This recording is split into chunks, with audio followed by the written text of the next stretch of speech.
On Wednesday afternoon, the FBI contacted our Criminal Investigation Unit, better known as CID, with our detectives, looking for intel on a suspect. After they looked into it, we didn't have any. CID was filled in with all the information on details about a case of a missing 14-year-old out of Washington. Detectives had enough probable cause after the information was shared for a search warrant for the residence in question. Detectives met with Chief Prosecutor Susan Zeiderveen, at which time a search warrant was issued.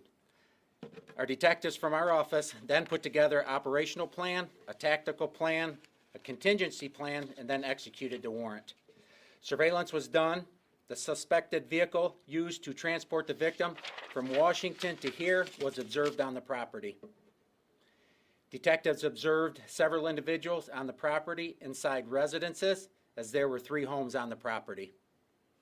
Detectives did confirm the suspect was in one of the residences. Detectives had the local police agency, which were in uniforms and marked cars, roll in with them and execute the search warrant. Once the search warrant was executed, all individuals were then separated so that the detectives could start the interview process.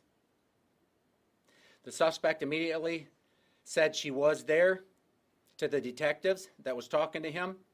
However, once they read Miranda, he lawyered up right away and wouldn't speak anymore. Additional family members did cooperate with our detectives on the victim's location on the property. They also confirmed to our detectives that she had been there for approximately 3 weeks. Once detectives found out her location, they went and entered the structure and located the victim immediately. The investigation continued, and the victim was taken into protective custody and turned over to CPS. The law enforcement agencies working this case in Washington was contacted with the outcome, and to say they're ecstatic's an understatement. They then, in turn, contacted the parents, who immediately flew to Michigan to be reunited with their child. I personally cannot thank everyone who was involved in this case and could not be more proud of the staff here at the Van Buren County Sheriff's Office. I would also like to give a shout out to our prosecutor's office. They jumped on immediately and no doubt will handle things professionally on their end. I personally would like to see this case used as a champion to hold all app and tech companies accountable for hundreds of thousands of kids consistently being groomed on the internet. My hope is that this case will open and make real changes happen. These safeguards on millions of products in this world, there are safeguards on millions of products in this world, but yet websites are still readily available to our children at the touch of their fingertips. I ask you why? Why is there a website like this one used in this case where it's okay for a kid to get on this website and talk to a total stranger? I would love to have the company defend why that's a good idea. The victim got on a particular chat platform and the suspect made his initial contact with her there, and that's when the grooming started. I've seen it over and over that nothing good comes out of a child opening up an app and talking to a total stranger on a computer.